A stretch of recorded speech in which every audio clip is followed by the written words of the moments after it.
Un cordial saludo para todos. Es para mí un enorme placer ser partícipe de este segundo simposio de RISREP. En el día de hoy vamos a hablar acerca de la metilación del ADN en el contexto de la nefritis lúpica.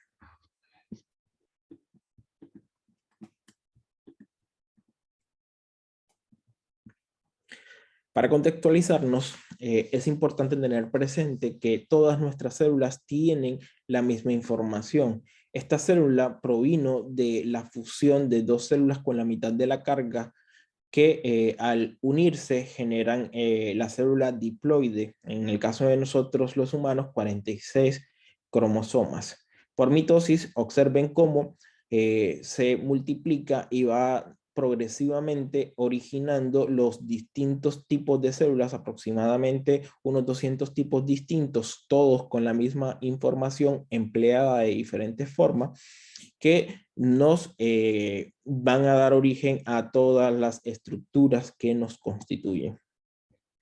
Por tanto, tiene que existir una manera en la cual nosotros podamos utilizar de diferente forma la misma información y ser capaces de censar y responder a los diferentes cambios que nuestro entorno conlleva. Los mecanismos a través de los cuales nosotros modificamos el perfil metabólico de una célula, un tejido u un órgano, se denominan mecanismos epigenéticos y ellos controlan en diferentes puntos el flujo de la información desde el ADN, que es la molécula que utilizan nuestras células para almacenar la información, pasando por el ARN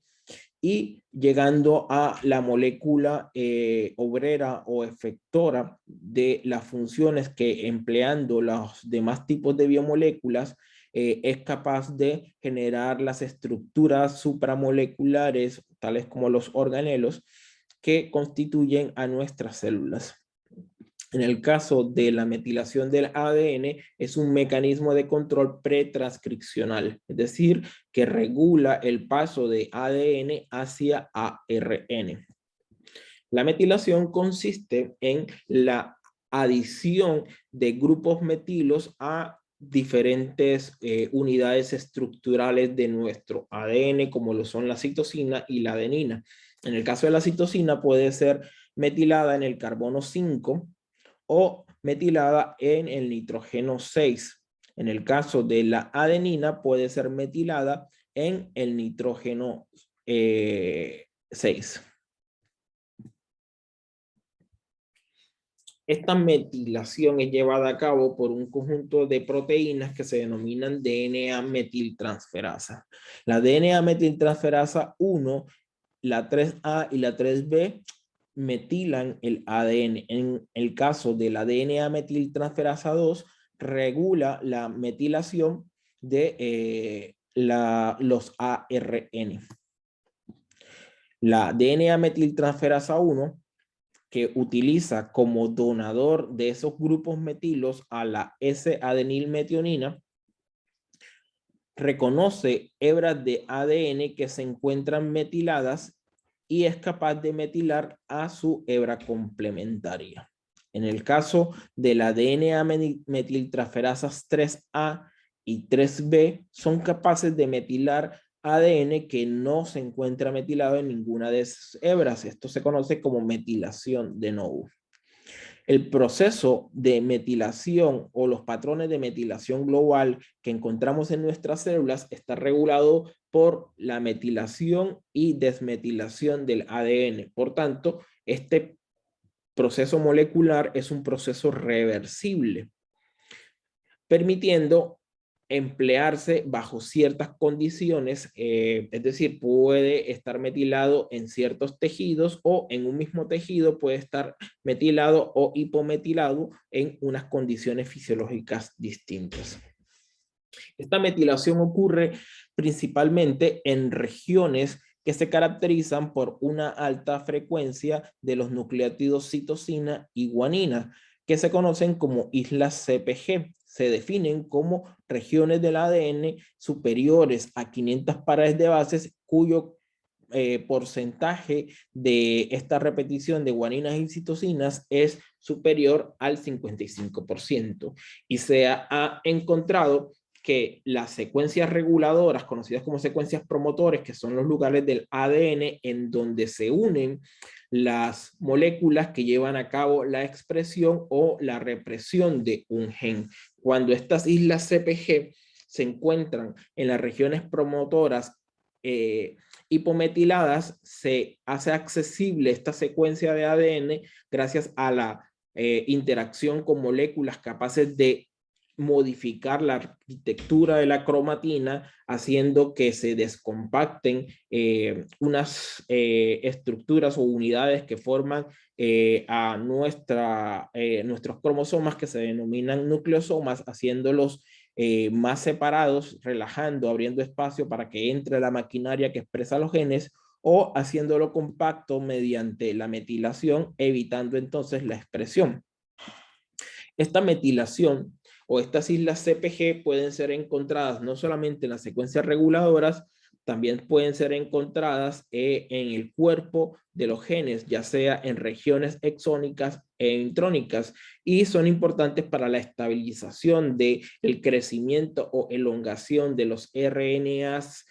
nacientes, o en la generación de los diferentes cortes y empalmes, es decir, diferentes combinaciones de exones que dan origen también a una mayor diversidad de proteínas, tales como un anticuerpo secretado que está presente en nuestras mucosas, como la IgA,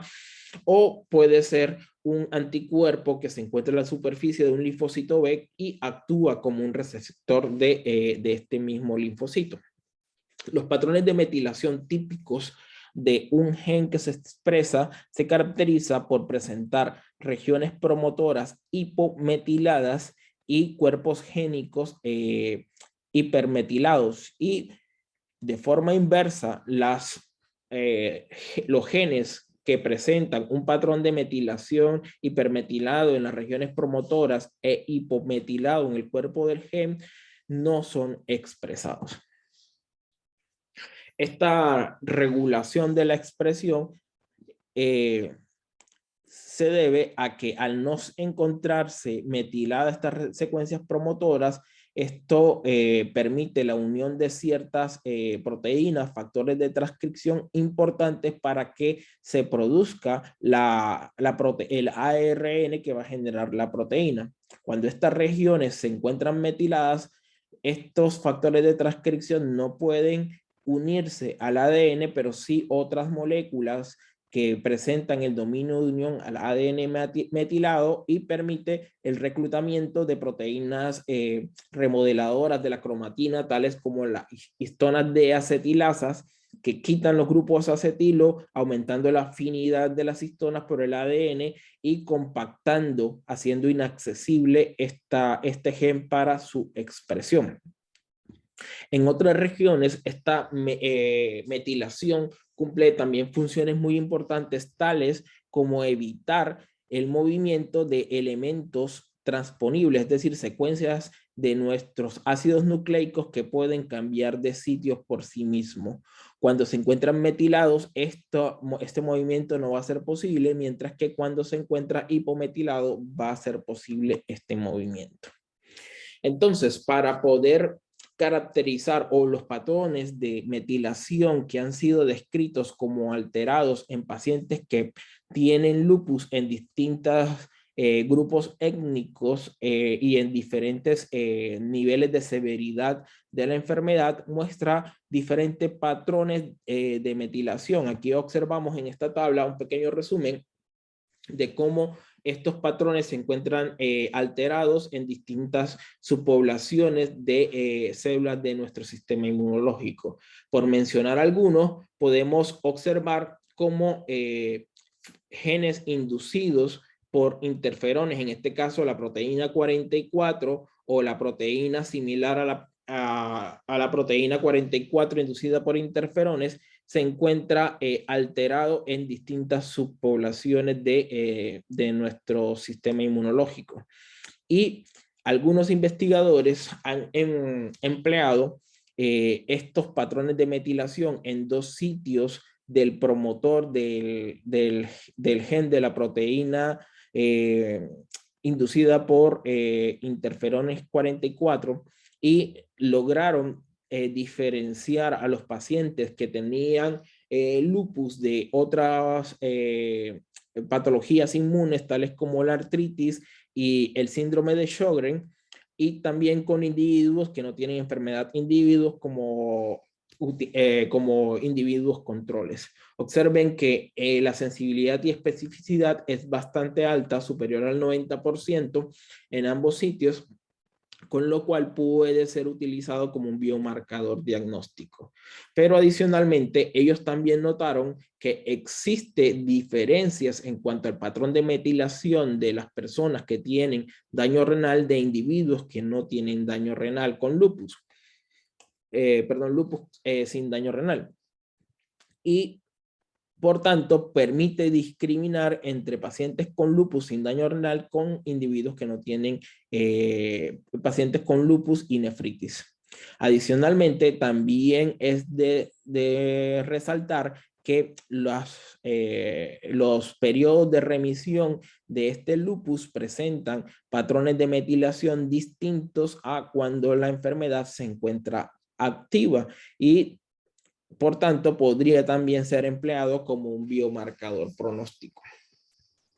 Volviendo a la tabla, también observamos en el caso de los linfocitos T, la hipometilación de la proteína CD40. Esta proteína CD40L, el ligando de la proteína CD40, se expresa en la superficie de los linfocitos y es importante para la activación de los linfocitos B, que son los productores de anticuerpos, y de los autoanticuerpos muy característicos de esta enfermedad, como son los anticuerpos antiácidos nucleicos, anti-ADN y ARN. Por tanto, si se encuentra hipometilado, esto puede ser relacionado con una sobreexpresión que va a, por tanto, a sobreestimular a los linfocitos B. En esta diapositiva, aprovechando que estamos hablando de los linfocitos, podemos observar cómo en los linfocitos la señal o la actividad de las DNA metiltransferasas 1 y 3 se encuentra regulado por la cascada de transducción de señales MAC-RK, perdón.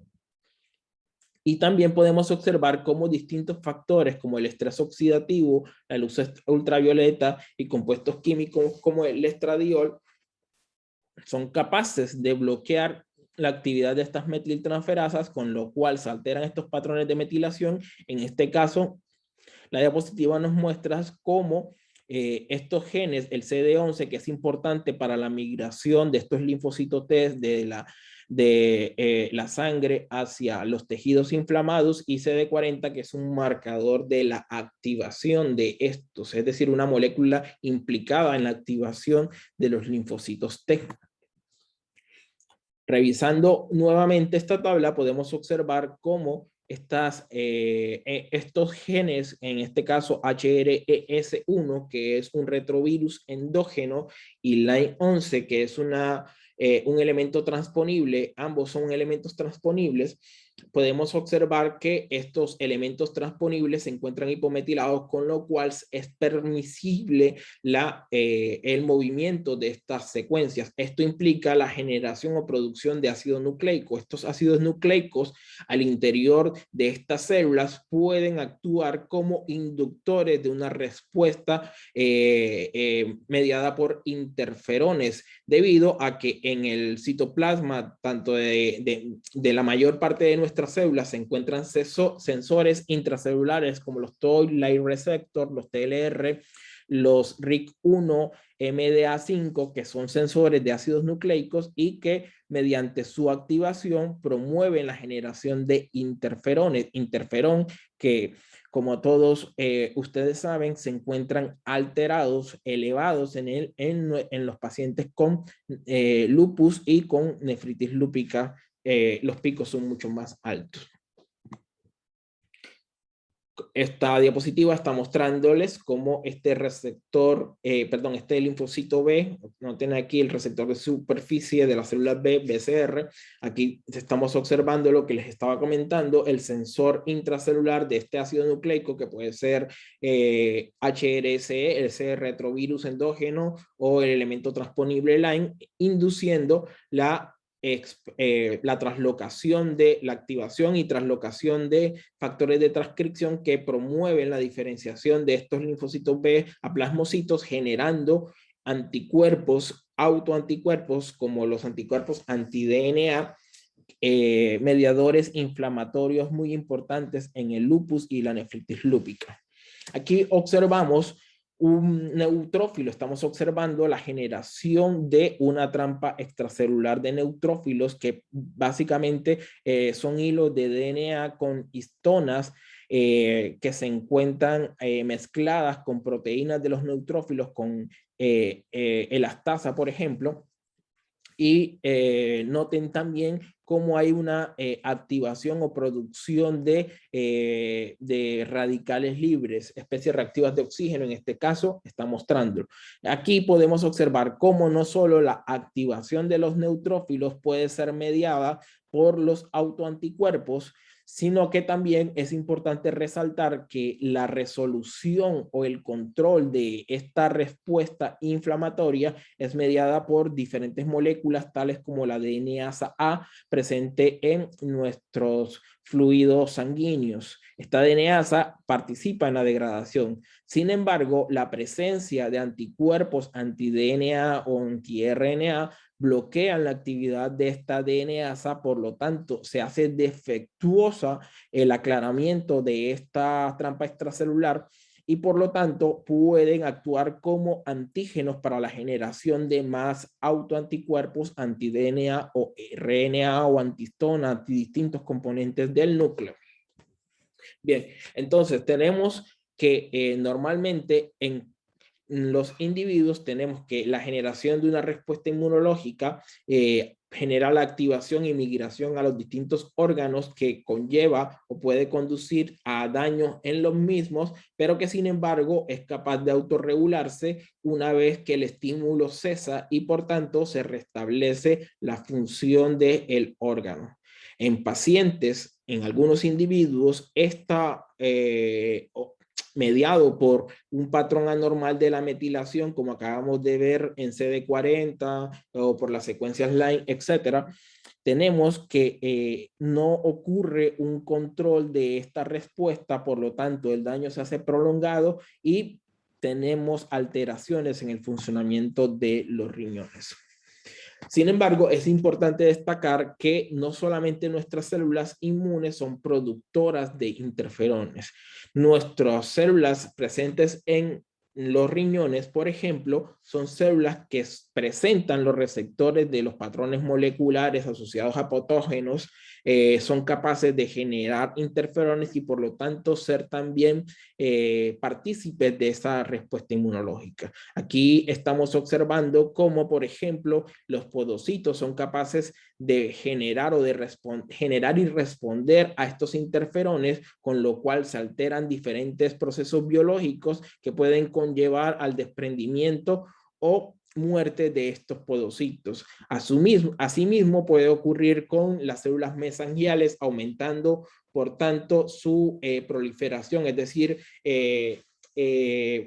generando esa hipercelularidad que se observa en las biopsias renales o alterando la matriz mesangial, generando la fibrosis renal. También nuestras células endoteliales responden y producen interferones en respuesta a varias mecanismos mediados por distintas citocinas y generando daño en microvascular y también en el túbulo renal. Aquí en esta diapositiva podemos observar cómo estos patrones de metilación alterados no solamente ocurren en el contexto de la nefritis lúpica, sino en otras patologías que afectan el riñón, tales como la nefropatía por IgA, la nefropatía diabética, los accidentes cerebrovasculares y el daño renal que ocurre en estos pacientes en hipertensión. Y aquí podemos observar, por ejemplo, en el lupus, como la hipometilación de la interleucina 17 y la hipermetilación del factor de transcripción FOXP3 conlleva a una disregulación en los patrones de estas subpoblaciones, existiendo muy pocas células T reguladoras y muchas células linfocitos T17 mediadores de la inflamación y por tanto también del daño que ocurre en este órgano.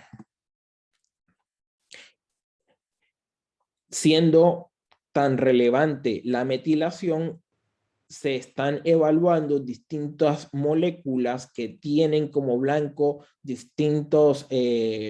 metiltransferasas o mecanismos que modulan la actividad de estas metiltransferasas en el contexto del daño renal, y los estudios clínicos han mostrado diversos efectos como una disminución de la fibrosis en el caso de la 5-azacitidina. En el caso de la hidralacina podemos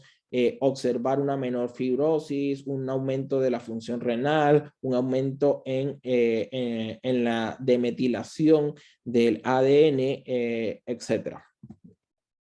En conclusión, podemos ver cómo distintos mecanismos de nuestro entorno, como nuestros hábitos alimenticios, los medicamentos, la luz, la contaminación, la proporción de las bacterias que cohabitan con nosotros o infecciones, pueden alterar estos patrones de metilación que podrían conllevar al rompimiento de esa tolerancia inmunológica y que pueden conllevar a la generación de alteraciones autoinmunes como la nefritis lúpica.